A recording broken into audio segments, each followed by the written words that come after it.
नमस्कार, मैं doctor Narendra Kumar, drawing and painting से। अभी हम चर्चा कर रहे थे बीए पार्ट प्रथम के चित्रकला विषय के, और टॉपिक चल रहा था भारतीय चित्रकला के षडंग, यानी कि भारतीय चित्रकला के जो 6 अंग है, यानी कि भारतीय इंडियन जो पेंटिंग्स है हमारी 6 लिम्स ऑफ इंडियन पेंटिंग के बारे में, जिसके बारे में बताया गया था कि ये जैसे ये कि श्लोक के बारे में कि रूप भेदा प्रमाणानि भाव लावण्य योजनम सादृश्यम वर्णिका भंग इति चित्र षडंकम, यानी कि इस भारतीय जो चित्रकला के जो 6 अंग रहे हैं वो कौन कौन से महत्वपूर्ण थे। जैसे पहला था रूप भेदा, दूसरा प्रमाणानि, तीसरा लावण्य योजनम, और चौथा सादृश्यम, पांचवा वर्णिका, और छठा है भंग या भंगिमा। तो इस प्रकार जैसे इन जो 6 अंग है भारतीय चित्रकला के, उन पे हम चर्चा कर रहे थे। तो पहले जैसे 2 रूप भेदा हो गया, प्रमाणानि हो गया, और तीसरा चल रहा था हमारा भाव लावण्य योजनम। तो इसमें हम जैसे भावों के बारे में चर्चा कर चुके थे कि किस तरह के हमारे भाव होते हैं, वो किस तरह से प्रकट होते हैं, और कितने तरह के जैसे हमारे एक रस के द्वारा हमारे हमारे जैसे जो श्रृंगार रस है, ये भाव हैं जो हमारे, तो प्राचीन ग्रंथों में जो बताया 9 रसों का उल्लेख मिलता है, और इन 9 रसों को हम चित्र में अथवा प्रतिमा में भावों द्वारा ही अभिव्यक्त करते हैं। और ये 9 रस जो हैं वो उसके बारे में हम चर्चा कर चुके थे। श्रृंगार रस, हास्य रस, करुण रस, रोद रस, वीर रस, भयानक रस, विभत्स रस, अद्भुत रस और शांत रस। उसके अलावा जैसे अब इन जो ये भाव हैं, तो ये भी जैसे एक तरह से प्रत्यक्ष और प्रच्छन्न। तो जिन भावों को हम नेत्रों द्वारा देख सकते हैं या शारीरिक अथवा कायिक भाव कहलाते हैं, यानी प्रत्यक्ष भाव, और जिन्हें हम प्रत्यक्ष रूप से देख नहीं सकते वे आंतरिक भाव होते हैं, यानी कि हमारी मानसिक क्रियाओं द्वारा प्रकट होते हैं।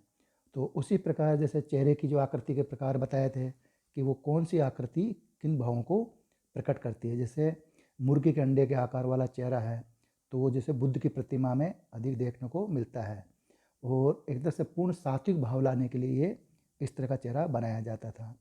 और पान के पत्ते के आकार वाला चेहरा विशेष रूप से स्त्रियों की आकृति में बनाया जाता है, और विशेषकर चंचलता का भाव प्रदर्शित करने के लिए ये बनाया जाता था। तो उसी प्रकार जैसे नेत्रों की रचना, आँखों की जो रचना है, तो आँखों की रचना भी अलग अलग जो है वो अलग अलग भावों को प्रकट करती है। जैसे धनुषाकार नेत्र है, और मत्स्योदर है, मछली के पेट के आकार वाला है, उत्पल पत्र है, तो उसका जैसे अलग भाव है, सात्विक, शांति, गंभीरता। उसी प्रकार जैसे पद्म पत्र था, जो कमल की पत्र के समान जो नेत्र हैं वो क्रोध, भय, आतंक के भावों को प्रदर्शित करते हैं। तो शशाकृति, यानी कि जो हिरण की आकृति वाले नेत्र, जो सरलता, चंचलता, यानी हिरण भी एक तरह से चंचल होता है, तो हिरण की नेत्र वाले जो सरलता, चंचलता और निरपराधिता आदि भावों को प्रदर्शित करने के लिए प्रयुक्त किए जाते थे। उसी प्रकार जैसे 5वां एक और था कि खंजनाकृति, अर्थात खंजन पक्षी होता है कि, तो उस खंजन पक्षी की आकृति वाले नेत्रों का प्रयोग भी प्रचलन है। और इस तरह के जो नेत्र थे ज़्यादा वो प्रसन्नता, चंचलता, अस्थिरता आदि भावों में प्रकट करने के लिए किए जाते थे। उसके बाद में जैसे मान लो हमारी जो भाव भंगिमा हैं शरीर के, तो उनके बारे में भी इसमें हम चर्चा कर चुके हैं। समभंग है, अभंग है, त्रिभंग है, अतिभंग है, और इसमें किस तरह के भाव, किस तरह की हमारी शारीरिक वो बनावट होती है, उसमें किस तरह के भाव होते हैं, किस तरह का झुकाव होता है, ये सारी चीज़ें इसमें बताया गया, हम चर्चा कर चुके। अब इसका जो मेन जो भाव लावण्य, तो भावों के साथ अगर जब इसका लावण्य योजना, यानी कि लावण्य से तात्पर्य है यहाँ पे कि सौंदर्य, लावण्य से तात्पर्य यहाँ पे सौंदर्य, हमारे भारतीय दर्शन में सौंदर्य के लावण्य शब्द का प्रयोग हुआ है। तो भावों के साथ साथ में जब तक सौंदर्य नहीं लगेगा उसका, तब तक उस चीज़ का या उस चित्र का या उस मूर्ति का वो चीज़ साक्षात नज़र हमें नहीं आ पाएगा। तो भाव लावण्य से तात्पर्य सौंदर्य, और लावण्य योजना से तात्पर्य है सौंदर्य का माप, यानी कि चित्र में प्रमाण, रूप, भाव के साथ साथ जब लावण्य का होना भी अति आवश्यक है। और चित्र में प्रमाण, रूप तथा भाव के साथ साथ जब लावण्य की योजना भी मिल जाती है, तभी वस्तुतः चित्र में लावण्य का प्रदर्शन होता है। और लावण्य का उपयोग चित्र में मधुरता लाने के लिए भी किया जाता है। तो इस प्रकार जैसे यहाँ पे लावण्य क्या चीज़ है, लावण्य है एक तरह से सौंदर्य बोध। तो वो जो भी चित्र है, वो भी जो भी मूर्त है या भी जो भाव हैं, उन भावों में सौंदर्यता कितनी है, उस चीज़ों को वो सौंदर्य के साथ प्रकट कर पा रहे हैं या नहीं। जब इन दोनों का चीज़ में मिलान होता है, आपस में एक दूसरे का मिलन है, तभी वो चीज़ का उस चित्र उपयोग में चित्र में मधुरता लाने के लिए किया जाता है। तो लावण्य योजना का अंग कला में अप्रत्यक्ष मानों में से संबंध रखता है, यानी कि जो अप्रत्यक्ष से दिखाई नहीं देते उनसे ये लावण्य योजना का अंग कला के अप्रत्यक्ष मानों से संबंध रखता है।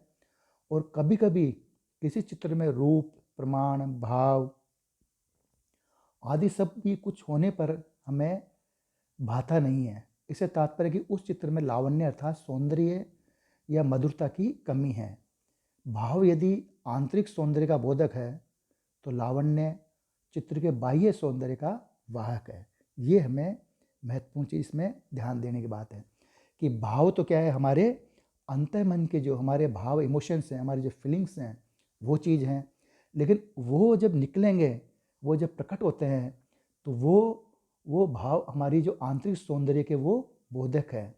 और जो चित्र बोधक है, तो जो लावण्य चित्र के, ये हमारे उसके चित्र के बाह्य जो सौंदर्य का एक तरह से वाहक है। तो भाव जो प्रकट हो रहे हैं, वो सौंदर्य उसके अंदर वो चीज़ नज़र आ रही है, यानी कि जो लावण्य है उसका जो कहने का भाव ये कि भाव तो आंतरिक सौंदर्य का बोधक है, यानी कि भाव जो हमारे अंतर मन के वो सौंदर्य के वाहक है बोधक है। और लावण्य चित्र के बाह्य सौंदर्य का, यानी कि जो भाव प्रकट हो गए, यानी कि जो चित्र के रूप में प्रकट हो गए, तो वो कितना सौंदर्यात्मक रूप से उसमें, तो वो लावण्य चित्र के बाह्य सौंदर्य का वाहक है। इस प्रकार चित्र में जिस कला कौशल से आत्मा प्रदर्शित या चित्र कौशल से, यानी कि जिस भी कोई चित्रकला कौशल है उसमें आभा, यानी कि जो लावण्य है, आभा प्रदर्शित की जाती है, अर्थात बाह्य अलंकरण का समावेश किया जाता है, और तो उसी को लावण्य योजना कहते हैं। यानी कि दोनों चीज़ें, भाव तो क्या है, हमारे आंतरिक सौंदर्य के बोधक हैं, और लावण्य या उसके जो बाह्य चित्र है, ये जो चित्र का बाह्य सौंदर्य का वाहक है। और इन दोनों से मिलकर जो चित्र में जिस कला कौशल से आभा प्रकट की जाती है, अर्थात बाह्य अलंकरण का समावेश किया जाता है, उसी को लावण्य योजना कहते हैं। और चित्र में इस अंग विशेष के न होने से नीरसता आ जाती है। लावण्य में तरलता एक प्रधान गुण है जो चित्र में छाया और कांति से पैदा होता है, और इसी लावण्य की सहायता से चित्र निर्जीव होकर भी सजीव दिखाई देता है। तो यह चित्रकला का वही अंग है जिसके होने मात्र से हम चित्र को बार बार देखने पर भी तृप्त नहीं होते हैं। यानी कि उसका जो सौंदर्य बोध है, चाहे वो आँखों का है, चाहे उसकी आकृति का है, या उसके वस्त्रों का है, या उसके कलश का है, तो वो जो चित्र है, चित्रकला या वह अंग लावण्य या सौंदर्य जिसके होने मात्र से हम चित्र को बार बार या निहारते रहते हैं और देखते देखते भी तृप्त नहीं होते हैं। तो चित्र में ब्रह्म का स्वरूप लावण्य द्वारा ही अभिव्यक्त होता है, यानी कि जो बाह्य स्वरूप है वो लावण्य द्वारा ही अभिव्यक्त होता है। और लावण्य भावों में सुंदरता लाता है, भाव की शुष्कता व अधिकता से चित्र को दूषित नहीं होने देता है। नापतोल से बनाया हुआ तथा चमकीले रंगों द्वारा सजाया हुआ चित्र भी लावण्य के बिना अधूरा है, यानी कि जब तक उसमें सौंदर्य बोध नहीं होगा, सौंदर्यता या बाहरी उसके अंदर वो जो भाव प्रकट नहीं होंगे, तो उन भावों को जो प्रकट होंगे, तो वो जब तक वो सौंदर्य बोध नहीं होगा, उसके अंदर लावण्य नहीं होगा, तो वो चीज़ों में एक तरह से वो नीरसता उसमें प्रकट होगी। तो यहाँ पे लावण्य भाव में सुंदरता लाता है। जो लावण्य चीज़ है वो हमारे भाव हैं, उनको सुंदरता लाता है। और अगर भाव की शुष्कता व अधिकता से चित्र को दूषित नहीं होने देता लावण्य।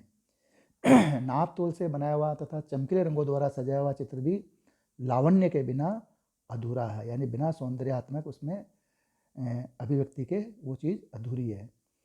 तो उज्ज्वल नीलमणि ग्रंथ में कहा गया है कि मोती के रूप की आभा भी निष्प्रभ है यदि लावण्य उसे दीप्ति नहीं प्रदान करता। तो यानी कि अगर मोती के अंदर चमक है, उसकी जो आभा है, अगर वो नहीं है अगर उसमें, तो उसकी यदि लावण्य उसे दीप्ति नहीं प्रदान करता है तो वो भी इस तरह से उसके लिए वो बेकार है। उसी प्रकार चित्र के जो रूप है, प्रमाण है और भाव है, सभी निष्प्रभ है यदि उसमें लावण्य की प्रतीति न हो। तो लावण्य चित्र में वही स्थान रखता है जो स्थान नमक का दाल में होता है, या न थोड़ा ज़्यादा न कम। अतः लावण्य योजना भी उचित प्रकार की होनी चाहिए। अब जैसे इसके बारे में भाव चित्र में आंतरिक सौंदर्य से जो मैंने इससे हम चर्चा करी पूर्व भी, कि भाव चित्र में आंतरिक सौंदर्य से परिचित कराता है, तो लावण्य उसके बाह्य सौंदर्य को, और लावण्य योजना द्वारा ही चित्र में अलंकरण और चित्रात्मक आकर्षण की सृष्टि की जाती है। यहाँ लावण्य चित्र भाव का अवरोधक नहीं अपितु सहायक है, यानी कि दोनों एक दूसरे के पूरक है। बिना भाव लावण्य, इसलिए भाव लावण्य योजना कहा गया है। तो ये भाव अवरोधक नहीं अपितु सहायक है, और चित्र में समुचित लावण्य योजना से ही सौंदर्य की वृद्धि हो सकती है। और भारतीय सौंदर्य शास्त्र अनुसार चित्र को सौंदर्य संपन्न बनाने में रेखा, रंग और संयोजन का महत्व अत्यंत है। आकृतियों की समुचित प्रस्थापना, केंद्रीय आकृति के साथ साथ उनका संयोजन, रंगों का समुचित प्रयोग, रेखाओं की गति, चित्रकृति के अलंकरण सौंदर्य में वृद्धि करते हैं। उदाहरण के लिए अजंता के चित्र देखे जा सकते हैं, जिनमें भगवान बुद्ध को अनेक कृतियों में केंद्रीय प्रमुखता प्राप्त हुई है। तो इस प्रकार कला मर्मज्ञ जैसे राय कृष्णदास ने भी कहा है कि भाव के साथ साथ चित्र में लावण्य योजना भी अवश्य होनी चाहिए। भाव का संबंध आंतरिक विचारों से है, तो लावण्य बाह्य सौंदर्य की व्यंजना करता है, इसलिए चित्र में भाव के साथ लावण्य को भी सृष्टि होनी चाहिए। तो इस प्रकार ये हमारा जो टॉपिक था, भाव और लावण्य दोनों एक दूसरे के बिना अधूरे हैं।